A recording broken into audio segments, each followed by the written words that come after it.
사도행전 2장 22에서 24절입니다. 이스라엘 사람들아 이 말을 들으라. 너희도 아는 바와 같이 하나님께서 나사렛 예수로 큰 권능과 기사와 표적을 너희 가운데 베푸사 너희 앞에서 그를 증언하셨느니라. 그가 하나님께서 정하신 뜻과 미리 하신 대로 내준 바 되었거늘 너희가 법 없는 자들의 손을 빌려 못 박아 죽였으나 하나님께서 그를 사망의 고통에서 풀어 살리셨으니 이는 그가 사망에 매어 있을 수 없었습니다. 아멘.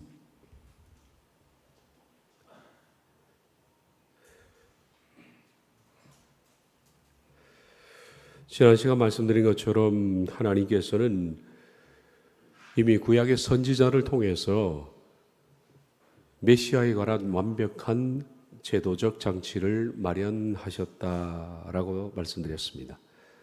그냥 우연히 어떤 분이 와서 우연히 어떤 기적이 생기고 내가 메시아라고 주장한다고 해서 메시아가 되는 것이 아니라 거짓 것을 방지하기 위해서 완벽한 메시아 검증 장치를 마련해 놓으셨다. 그리고 예수님은 단 거기서 0.001%도 없이 100% 메시아 검증을 끝내신 분이다라는 겁니다. 출애굽기도 보면 어린 양으로 제사할 때 유월절 양을 그냥 잡지 않습니다. 양 테스트라는 기간이 있습니다. 적어도 한 일주일 이상 그 양을 메어놓고 양이 내적으로 병든 양이 아닌지를 오랫동안 지켜본 다음에 병이 없을 때 흠 없는 양이 됩니다. 그리고 그것을 제사로 드리는 거죠. 예수님께서도 흠 없는 어린 양으로 이 세상에 오셨기 때문에 메시아 검증 장치를 완전히 통과를 하셨다. 그런 분이 메시아다 라고 하셨습니다. 그러니까 메시아에 대해서 이의를 제기할 필요가 없습니다. 다음은 지난 시간에 말씀드린 것처럼 이 말씀에 대한 내용들입니다. 첫째는 베드로가 예언의 성취였다라고 말했고 예수님은 메시아시다라는 부분의 첫 번째 메시아의 고난이라는 부분을 우리가 보고 있습니다. 이스라엘 사람들아 이 말을 들으라. 너희도 아는 바와 같이 하나님께서 나사렛 예수로 큰 권능과 기사와 표적을 너희 가운데 베푸사 너희 앞에서 그를 증언하셨느니라. 그가 하나님께서 정하신 뜻과 미리 하신 대로 내준 바 되었거늘 우연히 그렇게 된 것이 아니라 하나님이 정하신 뜻이 있다. 그리고 아신 바대로 내어주셨다. 너희가 법 없는 자들의 손을 빌려 못 박아 죽였다. 검증장치는 기적도 있습니다. 여기 보면 하나님께서 나사렛 예수로 큰 권능, 기사, 표적 그것을 자체 증거라 그럽니다. 메시아의 자증입니다. 자체 증거가 있고 외적 증거가 있습니다. 외증이 있습니다. 자증이라는 것은 외증이라는 것은 먼저 우리가 지금까지 지난 시간에 이어서 보고 있는 것처럼 외적으로 그분은 구약의 선지자들의 예언대로 이 땅에 오셔서 그대로 이루어져야 합니다. 이것을 외적 증거라 그럽니다. 외증입니다. 내증은 예수님께서 자신이 메시아인 것을 직접 증명해야 됩니다. 그 중에 하나가 뭐냐면 메시아로서 권능과 기적과 표적입니다. 그리고 말의 권세도 있죠. 마태복음에서는 그 부분을 얘기합니다. 마태가 말의 권세 이것도 포함됩니다. 그분의 말씀은 사람들을 압도해야 합니다. 뿐만 아니라 권능, 기사, 표적 내증입니다. 내증. 권능은 능력입니다. 테라스는 그 기적을 본 사람들의 반응 그리고 그것은 어떤 상징적인 목적을 가지고 있어야 됩니다. 그것이 표적입니다. 외증에 대해서는 그분은 출생상의 예언 여러 가지가 있습니다만 먼저 출생상의 예언 지난 시간 보다가 마쳤지만은 다 봤네요. 지난 시간에 보니 출생상의 예언은 그분은 동정녀에서 출생해야 된다. 출생 방법. 두 번째 그분은 유다 지파 다윗의 자손으로 오셔야 된다. 그리고 그분은 출생이 베들레헴이어야 한다.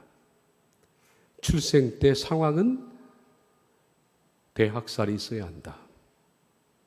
그리고 그분의 출생 시간은 정해져 있다. 이런 것들이 완벽하게 맞아야 한다라고 말씀을 드렸습니다. 뿐만 아니라 예수님은 출생에 관한 것뿐만 아니라 그분의 배신당하심 그리고 순환에 관해서도 성취가 되어야 한다라는 겁니다. 이미 구약의 예언에 따라서 그렇습니다. 그래서 그분은 이 땅에 오셔서 반드시 가까운 사람에게 배신을 당해야 합니다. 같이 떡 먹던 사람에게. 그렇지 않으면 메시아가 아닙니다.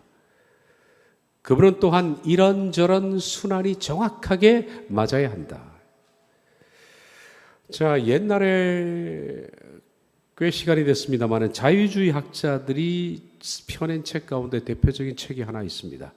이게 뭐냐면 유월절 음모라는 책입니다. 유월절 음모.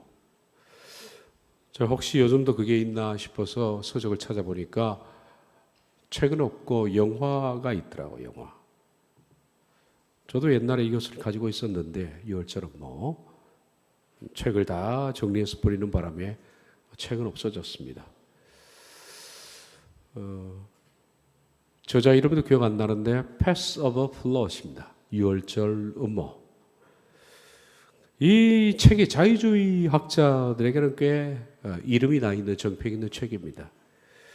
거기서 주장하는 게 뭐냐 하면 예수님은 자신이 메시아가 아닌데 메시아가 되기 위해서 구약의 예언들을 자신이 일부러 성취했다.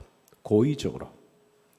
그것이 유월절 음모입니다. 특별히 예수님이 유월절에 메시아로서 입증당하기 위해서 음모를 꾸몄다. 자신이 메시아인 것처럼 구약의 예언들을 잘 알고 있기 때문에 예언대로 일부러 행하셨다 하는 내용이 유월절 음모라는 책입니다. 과연 그랬을까요? 예수님께서? 물론 예수님께서 고의로 하신 몇 가지가 있는 건 사실입니다. 그 부분을 이 사람들이 확대시킨 거죠. 예를 들면 나귀를 끌어오라 하셔서 나귀를 타고 입성하셨습니다. 그것은 옛 예언에 대한 예수님의 성취입니다. 그건 고의성이 있다라고 그들의 주장에 따라서 인정을 합니다. 자, 봅시다. 마태복음 21장 1절에서 9절입니다. 그들이 예루살렘에 가까이 와서 감람산 벳박에 이르렀을 때에 예수께서 두 제자를 보내시며 이르시되 너희는 맞은편 마을로 가라. 그리하면 곧 매인 나귀와 나귀 새끼가 함께 있는 것을 보리니 풀어 내게로 끌어오라. 만일 누가 무슨 말을 하거든 주가 쓰시겠다 하라. 그리하면 즉시 보내리라 하시니 이는 선지자를 통하여 하신 말씀을 이루려 하려 하심이라. 일렀을 시온의 딸에게 이르기를 내 왕이 내게 임하나니 그는 겸손하여 나귀 곧 멍에 매는 짐승의 새끼를 탔도다 하라 하였느니라. 제자들이 가서 예수님께서 명하신 대로 나귀와 나귀 새끼를 끌고 와서 자기들의 겉옷을 그 위에 얹으며 예수께서 그 위에 타시니 무리의 대다수는 그들의 겉옷을 길에 펴고 다른 이들은 나무가지를 베어 길에 펴고 앞에서 가고 뒤에서 따르는 무리가 소리 높여 이르되 호산나 다윗의 자손이여 찬송하리로다. 주의 이름으로 오시는 이여 가장 높은 곳에서 호산나 하더라. 예수님의 예루살렘 입성이거든요, 이게. 근데 구약 선지자 예언처럼 그 예언은 그분이 예루살렘에 입성할 때 나귀의 새끼를 타셨다라고 예언했거든요. 나귀 새끼는 당시에 왕이 들어올 때 왕이 처음 즉위식을 할 때 타는 짐승이었습니다.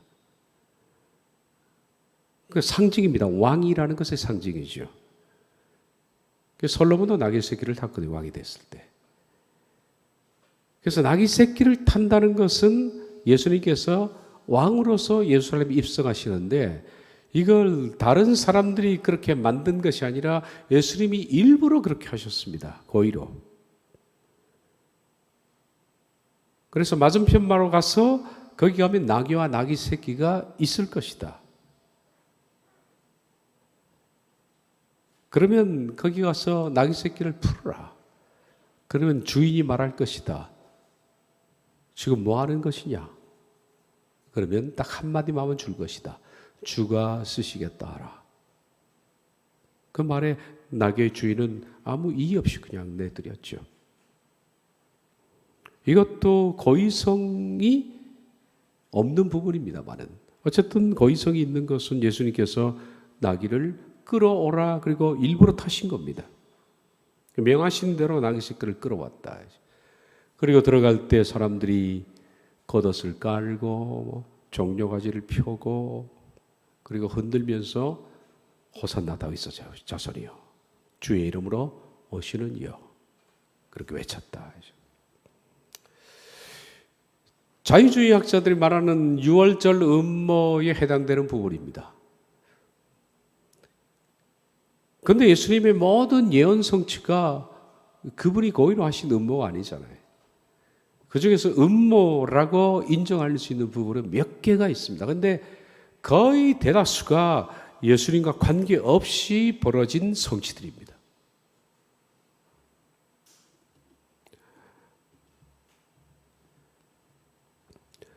시편 21편 22편 1절을 보면 내 하나님이여 내 하나님이 어찌 나를 버리셨나이까 어찌 나를 멀리하여 돕지 아니하시며 내 신음소리를 듣지 아니하시나이까. 메시아 예언장이죠. 그 중에 메시아가 이렇게 할 것이다. 엘로이스 엘로이스 레마 사박다리스. 스라는 그 단어는 고통할 때, 고통스러울 때 붙이는 겁니다. 우리 표현은 어떻게 표현할지 모르겠네.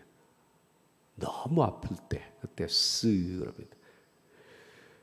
근데 이게 메시아 예언이 예수님께서 십자가에서 돌아가실 때 하신 예언입니다. 말씀입니다. 제9시쯤에 예수께서 크게 소리질러 이르시되 엘리 엘리 라막 사박다니. 시편 22편 1절이 성취됐잖아요. 하시니 이는 곧 나의 하나님 어찌하여 나를 버리셨나이까 하는 뜻이라. 이것도 예수님이 죽기 직전에 고의성으로 보려면 볼 수 있는 부분입니다. 그들의 말대로 유월절 음모라는 책처럼 예수님이 죽으실 때까지도 고의성으로 메시아임을 입증하려고 하셨다. 참 누가 사람이 죽기 직전 그 고통 가운데 그죠? 못 박혀 죽으면서 이렇게 고의성 있게 하는지 모르겠습니다만은 어쨌든 이것도 인정하자. 음모라고 치자야죠. 그러나 지난 시간에 봤던 은 30개 얘기, 하나님의 몸값을 은 30으로 매길 때가 올 것이다. 그리고 그것은 또 성전에서 토기장의 밭으로 던져질 것이다. 그건 예수님과 무관한 사건입니다. 은 30은 가룟 유다와 대제사장 사이에서 결정된 금액이고 가룟 유다가 나중에는 집어 던졌고 그것을 제사장들이 토기장의 밭으로 집어 던졌습니다. 예수님과 무관한 예언들이죠. 이런 예언들이 훨씬 더 많다는 겁니다. 그래서 유월절 음모라는 것은 너무 편협된 시각이다. 자기가 보고 싶은 것만 본 몇 가지를 통해서 전체라고 얘기하고 우겨대는, 한 가지 아는 걸 전체라고 보는 아주 편협된 시각일 수밖에 없다라는 겁니다. 자, 메시아의 순환과 관계된 것 좀 봅시다. 이사야 53장 7절을 보면 그가 곤욕을 당하여 괴로울 때도 그의 입을 열지 아니하였으며 마치 도수장으로 끌려가는 어린 양과 털 깎는 자 앞에 잠잠한 어린 양같이 그 입을 열지 아니하였도다. 메시아는 나중에 그 고난을 당하고 모함을 당할 때 아무런 말을 하지 않을 것이다. 이것도 유월절 음모에서 그들이 일부러 그랬다 그렇게 말하는 대목입니다. 진짜로 그랬죠. 대제사장이 일어나서 예수께 묻되 아무 대답이 없느냐? 이 사람들이 너를 치는 증거가 어떠하냐? 하되 예수께서 침묵하시거늘 고의로 침묵했다. 왜? 자신이 메시아인 걸 스스로 이루어보려고 그렇게 얘기하는 거죠. 대제사장들과 장로들에게 고발을 당하되 아무 대답도 아니하시는지라. 빌라도가 이르되 그들이 너를 쳐서 얼마나 많은 것으로 증언하는지 듣지 못하느냐 하되 한마디도 대답하지 아니하시니.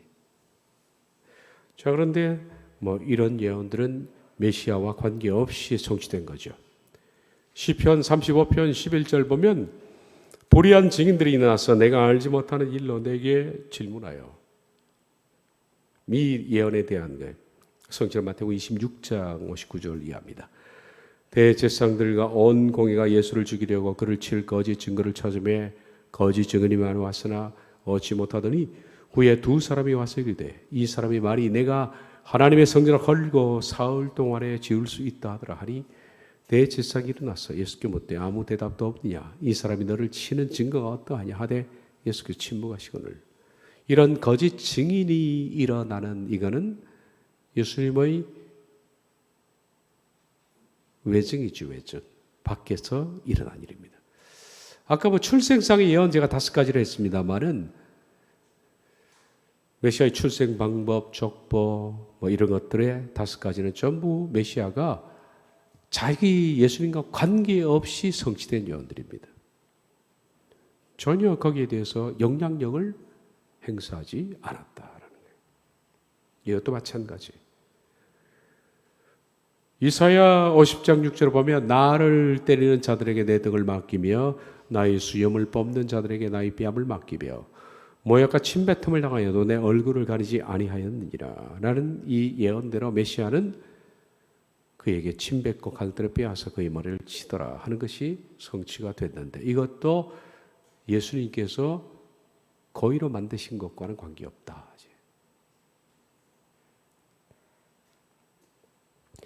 특별히 메시아 초행에 관한 예언들은 다 그렇습니다. 그 예수님의 고의성과 관계없이 밖에서 외적 증거로 성취된 부분들이다. 6월절 음모는 여기서 완전히 힘을 잃을 수밖에 없다. 예수님의 출생에 있어서 5가지도 마찬가지로 완전히 힘이 없지만 메시아 초행도 마찬가지다. 오래전의 선지자들은 메시아께서 이 땅에 오시면 십자가에 처형될 것이다 라고 말했습니다. 십자가에 처형될 것이다. 십자가라는 단어는 나오지 않지만은 손과 발에 못을 박을 것이다 이렇게 나와 있어요.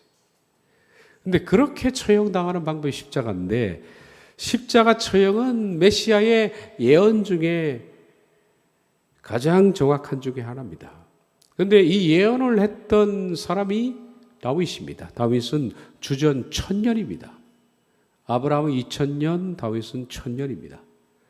주전 1000년 전에 메시아께서 1000년이 오셔서 손과 발에 찔림을 당할 것이다 라고 예언을 했는데 다윗 당시에는 십자가 처형이 있었으면 그것이 어느 정도 추측성이다 라고 말할 수 있지만 그것이 이루어졌다라고 볼 수 있죠. 그런데 다윗 당시에는 십자가 처형, 손과 발에 못을 박아서 죽이는 경우는 없다. 그것은 전례도 없고 들어본 적도 없는 그 시대의 얘기다. 다윗 당시에는 히브리 사람들의 처형 방법은 전부 뭡니까? 투석형입니다. 돌을 던져 죽이는 겁니다. 유대인들의 전통적인 사형 방법은 돌로 쳐 죽이는 겁니다. 그런데 십자가형은 다윗이 예언을 한 뒤에 800년이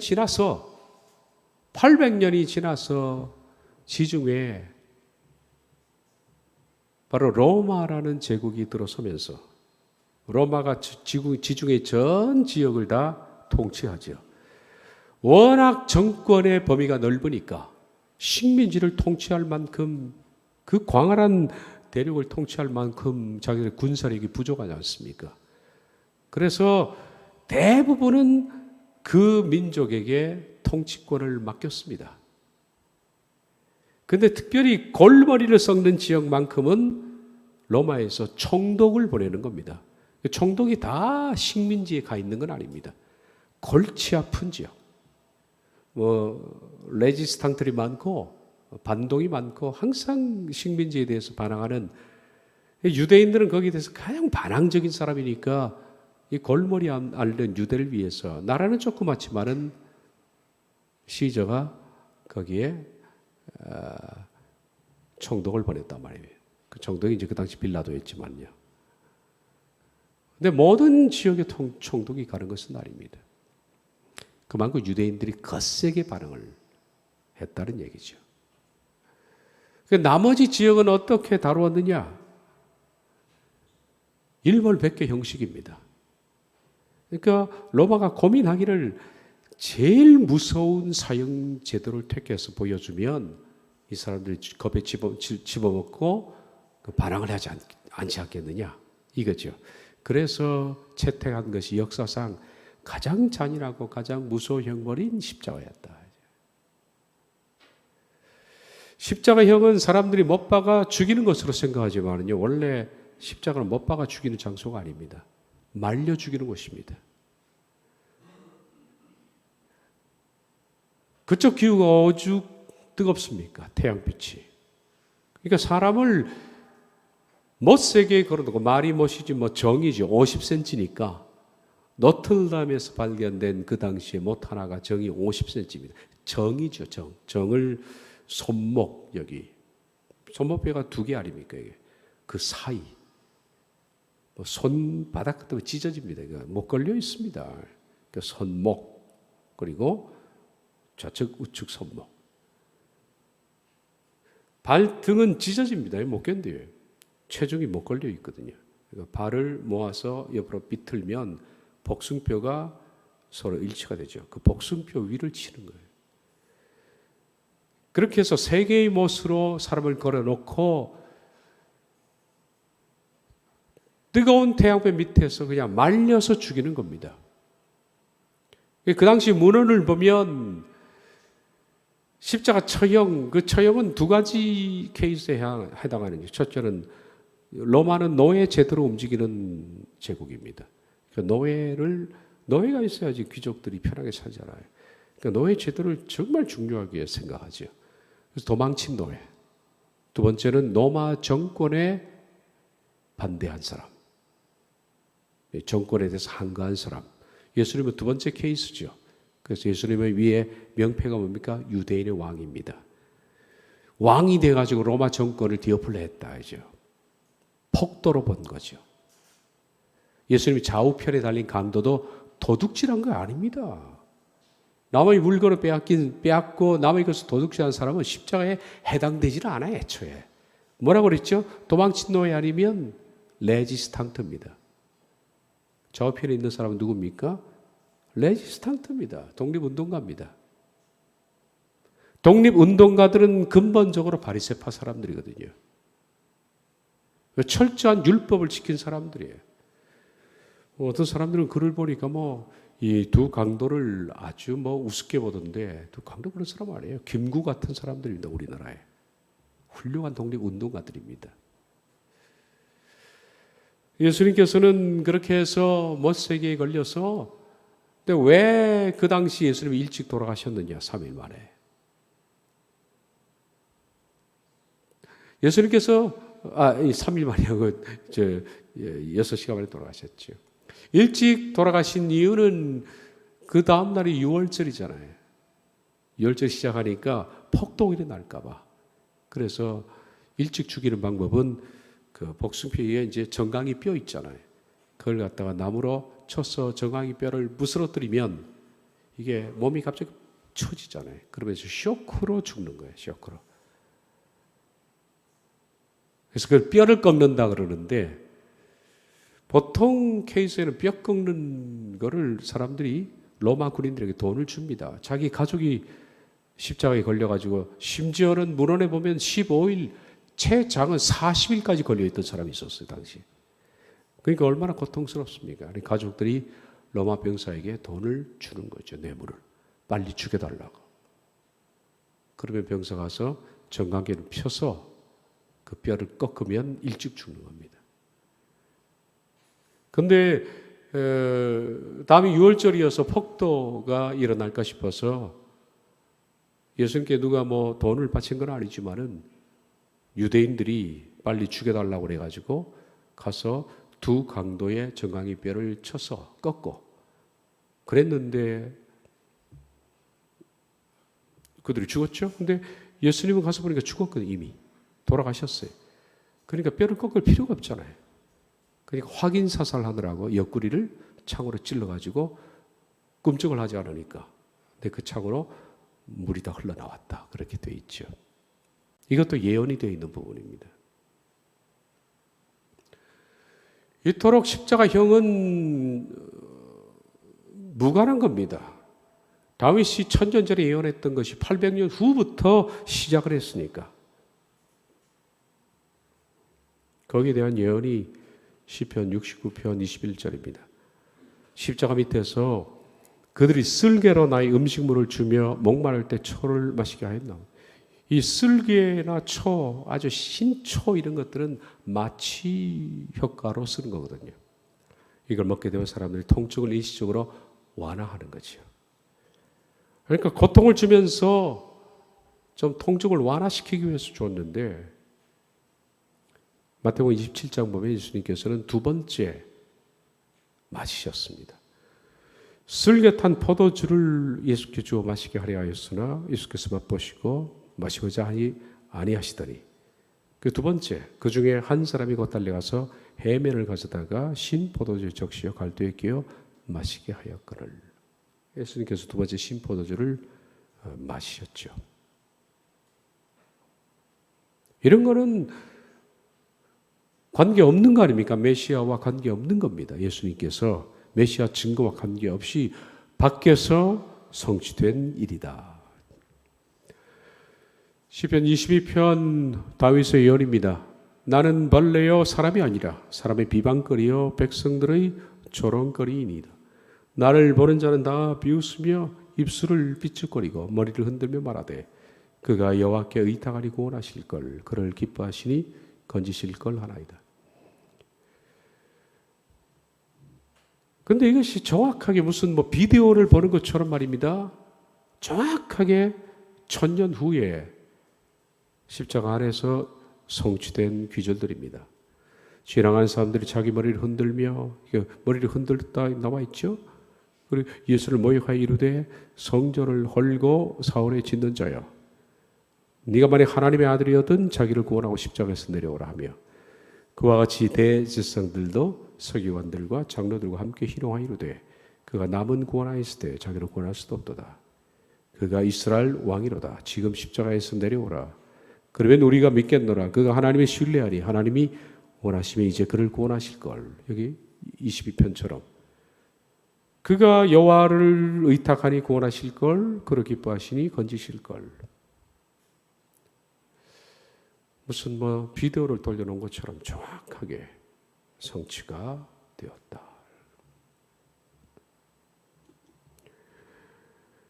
시편 22편은 개들이 나를 에워쌌다. 그리고 악한 무리가 나를 둘러대 수족을 찔렀나이다. 그렇게 나와 있습니다. 뭐 수족을 찔렀다는 그 손과 발에 못 박힌 그것을 말하는 겁니다. 그런데 개들은 그 지나가는 그냥 개가 아니죠. 이거는 이스라엘 사람들이 개라고 표현한 것이 이방인입니다.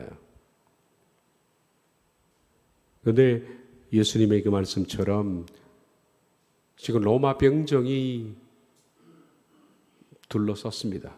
그리고 십자가에 못 박았습니다. 그리고 또한 진실한 메시아는 겉옷을 나누게 될 것이다. 내 겉옷을 나누며 속옷을 제입옵나이다.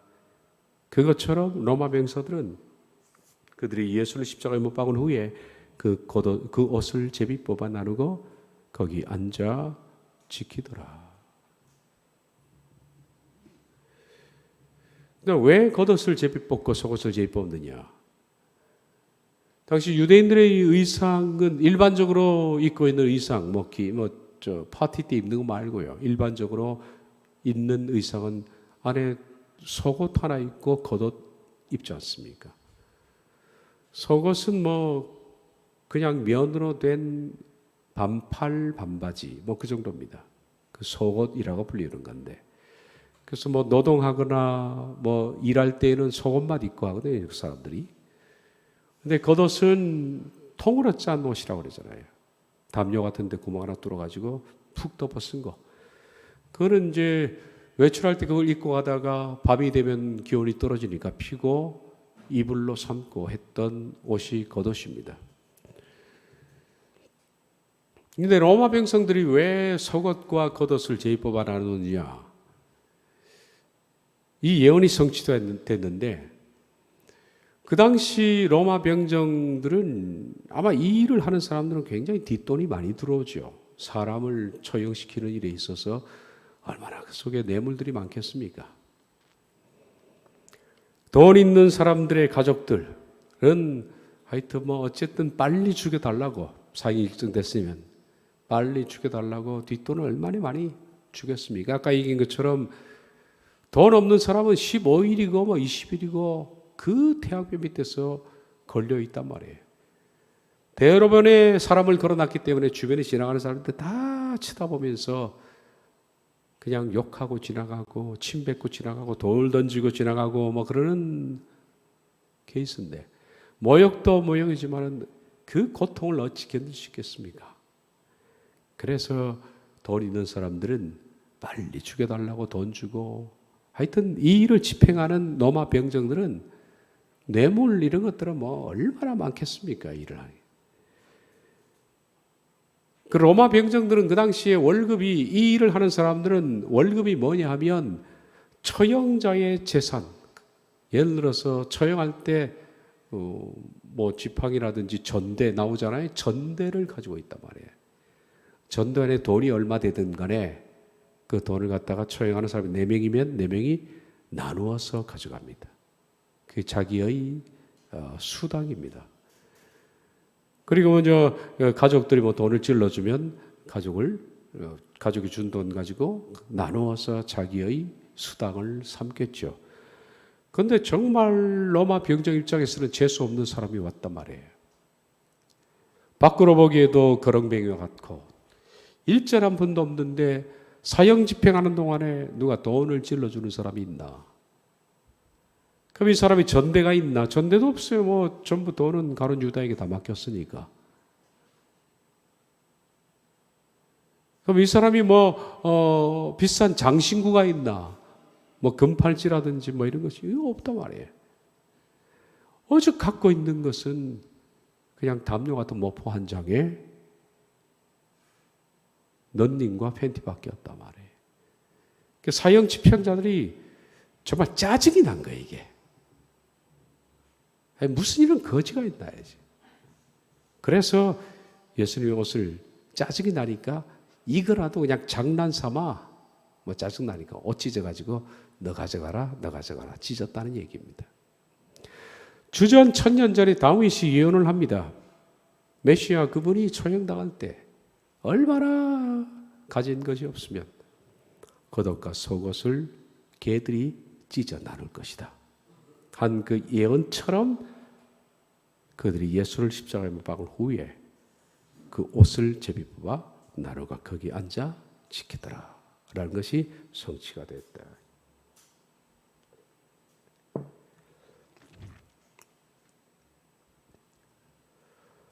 이사야는 주전 600년 전 사람이죠. 53장 12절에 그가 자기 영혼을 버려 사망에 이르게 하며 범죄자 중 하나로 헤아림을 받았습니다.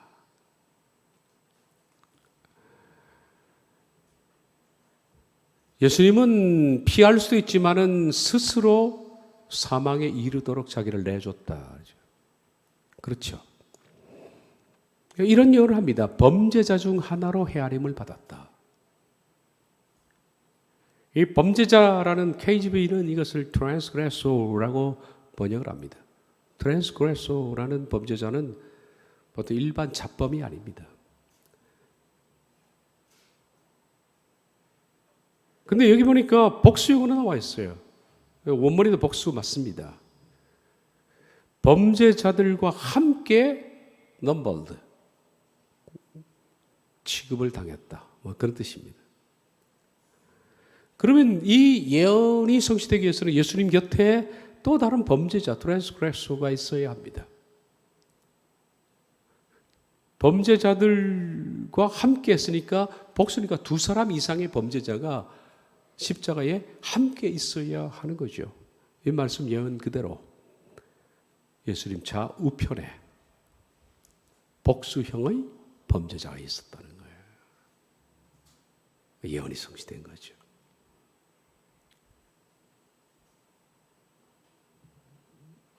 이 범죄자는 제가 트랜스거서는 히브리서는 파사입니다.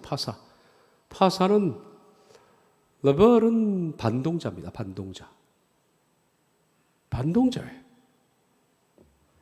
이거는 도덕적으로 남의 물건을 훔치고 했던 크리미널이 아니다 이거예요.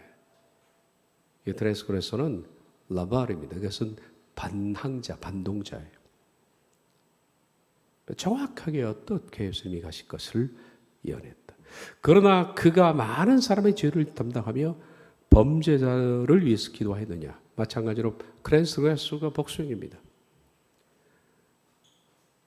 이것은 범죄자들을 위하여 인터세션 중보했다라는 얘기입니다. 예수님이 정말 범죄자를 위해서 기도했느냐? 그렇죠. 우리도 한편 강도, 오른쪽 왼편 아닙니다. 우편 강도가 회개했고 그런 건 없어요. 그냥 우리 생각으로 우편일 것이다 생각하지만 좌편인지 우편인지 그걸 모르죠. 어쨌든 좌우편에 있던 두 강도로 그들은 독립운동가인데 이 두 사람에 의해서 예수님이 다 하신 거예요, 기도를. 그런데 그 중에 한 명이 나중에는 회개하게 된 거죠. 이 성취가 바로 마태복음입니다. 누가복음과 함께. 이때 예수와 함께 강도 둘이 십자가에 못 박히니. 강도 둘, 헬라어에서 레스테스가 거기서 나온 단어가 리지스트입니다. 불어에서는 레지스탕트 할 때 나오는 단어가 리지스트입니다. 저항하다라는 뜻입니다. 그게 레스테스 리지스트입니다. 이들은 레지스탕트예요. 유대 정권을 무너뜨리기 위해서 뛰었던 독립운동가. 열심당원이죠, 열심당원. 그 중에서 두목급들. 우리나라 입장에서는 훌륭한 독립투사들. 이들을 위해서 기도했다. 근데 하나는 우편에 하나는 좌편에 있더라. 그런데 한편 쪽에 있는 강도가 말합니다. 나중에. 처음에는 둘 다 원망했죠. 둘 다 당신이 메시아에게서 내려와 봐라. 우리가 믿겠다 그랬는데 나중에는 둘 중에 하나가 이르되 예수여 당신의 나라 임하실 때 나를 기억하소서 하니 예수께서 이르시되 진실로 내게 이르노니 오늘 네가 나와 함께 나오니 있으리 하시니라. 그날 저녁에 얼마나 놀랐을까 이 강도가 말이에요. 이것이 이사야 53장 12절에 나와 있는 말씀. 그분은 범죄자들과 함께 있었고 범죄자들을 위해서 기도했다. 했던 그게 그대로 성취가 됐다. 시편 24편 20절을 보면 그의 모든 뼈를 보호하시며 그 중에서 하나도 꺾이지 아니하다. 예수님은 뼈를 꺾지 않을 것이다 그랬어요.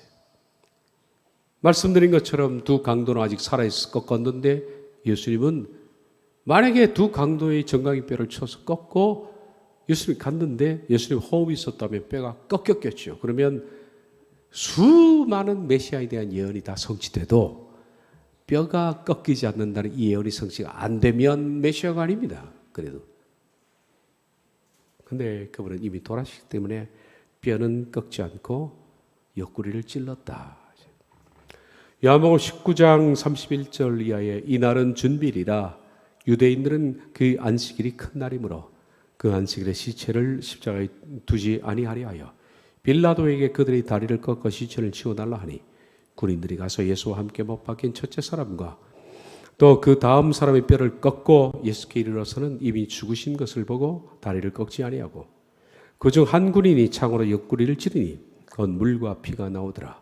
이를 본 자가 증언하였으니 그 증언이 참이라. 이를 본 자는 요한입니다. 내가 직접 봤다 이거예요. 요한이. 그가 자기의 말하는 것이 참인 줄 알고 너희로 믿게 하리 함이라. 이 일이 일어난 것은 그 뼈가 하나도 꺾이지 아니하는 그 성경 시편 24편 20절을 성취하려고 했던 것이구나. 또 다른 성경에 그들이 그 찌른 자를 보리라. 예수님께서는 뼈는 꺾이지 않는데 예수님의 시체가 어디가 찔러져야 돼. 찔려져야 돼. 찔려져. 왜? 스가랴서에는 그게 나와 있기 때문입니다. 스가랴 12장 10절을 보면 내가 다윗의 집과 예루살렘 주민에게 은총과 간구하는 심령을 보여주리니 그들이 그 찌른 바 그를 바라보고 예수님 찔려야 되잖아요. 그래서 뼈는 꺾지 않는 대신에 확인사사로 옆구리를 찔렀던 그게 자국이 있어야 메시아예요. 그 예언대로 예수님은 찔림을 받았다. 그래서 앞으로 이스라엘이 지금보다 좀 더 시간이 흐른 뒤에 이스라엘 백성들 전체가 우리가 죽였던 옛날에 2000년 전에 예수님 그분이 메시아였구나라는 것을 발견하고 대성통곡하면서 그 찔렀던 자를 바라보고 애통한다. 그러려면 창자옥이 있어야 되지 않습니까? 그것이 성취되었다. 요한이 그렇게 말하는 겁니다. 스가랴는 주전 520년 전 사람입니다. 이사야 53장 9절을 보면 그의 무덤이 악인들과 함께 있었으며 그가 죽은 후에 부자와 함께 있었도다. 그의 무덤이 악인들과 함께 있었다라는 것을 보면 예수님이 묻혀야 할 무덤이 이사야 선지자가 주전 600년 전에 예언하기를 그분은 일반적으로 돈 많은 사람들이 묻히는 개인 묘지가 아니라 공동 묘지라는 얘기입니다. 악인들과 함께 있었으니까. 이것까지도 예수님이 임의로 결정한 것이 아니죠. 누가 결정했습니까? 아리마다 요셉이 결정한 겁니다. 그래서 예수님께서는 골고다에 그 당시 제법 부유층들이 묻힐 수 있는 것인데 공동묘지로 가신 겁니다. 왜냐하면 예수님의 시체를 아리마대 요셉이 달라 했으니까. 아리마대 요셉은 니고데모의 절친한 친구입니다. 그래서 그가 죽은 후에 부자와 함께 있었도다.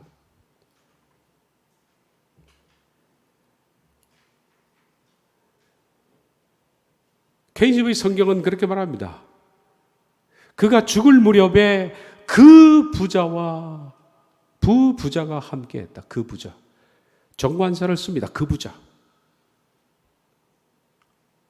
바로 그 부자라고 예언한 이사야서의 600년 전의 예언은 바로 몰랐습니다. 시간이 흐르고 600년이 지나니까 The Rich가 아리마대 출신 요셉이었다. 그가 죽을 때 그 부자와 함께 있었다. 이 아리마대 요셉이 가서 시체를 달라 하는 것이요. 다들 떠났지만은 그가 시체를 달라 하죠. 마태복음 27장 57에서 60절. 저물었을 때 아리마대의 부자 요셉이라는 사람이 왔으니 이 사람이 바로 The Rich입니다. 그 부자예요. 그도 예수의 제자라. 빌라도에게 가서 예수의 시체를 달라 하니 이에 빌라도가 내 주라 명하거늘 요셉의 시체를 가져다가 깨끗한 샘 앞으로 싸서 바위 위에 판 자기 새 무덤에 넣어두고 큰 돌을 굴려 무덤에 넣고 가니라고 되어 있습니다.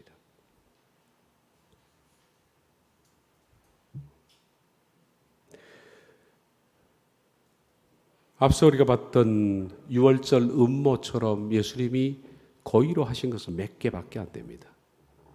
나머지는 전부 예수님의 권한과 밖에, 특히 예수님의 십자가의 처형 이후의 사건들은 외부에서 이루어지는 일이지 무관한 일이다. 베드로의 설교 중에서 메시아 증명 중에 첫 번째 고난입니다. 이스라엘 사람들의 말을 들으라. 너희도 아는 바와 같이 하나님께서 나사렛 예수로 말씀드려요. 권능, 기사, 표적, 예수님의 내적 증거, 자신이 증거한 증명.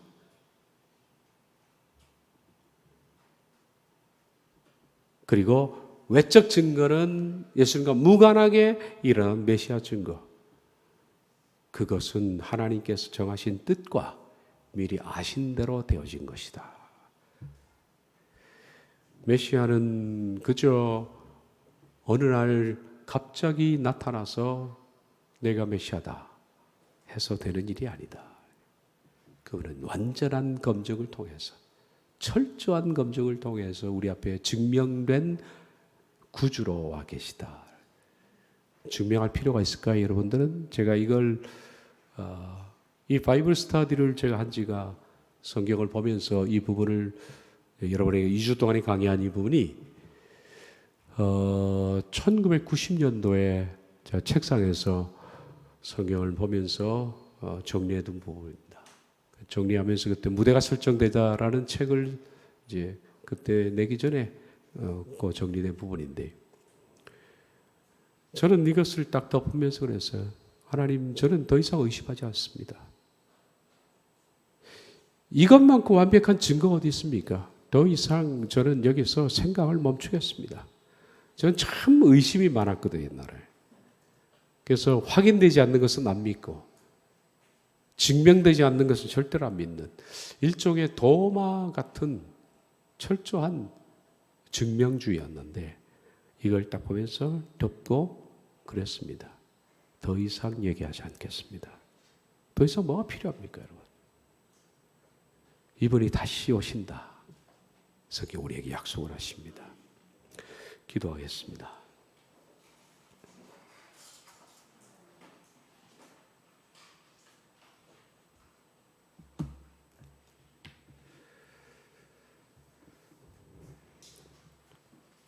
출생부터 사역,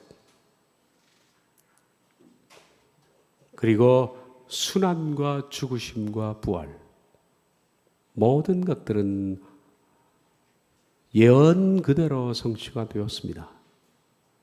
그리고 다시 오실 그리스도, 그 예언은 목전 앞에 펼쳐져 있습니다.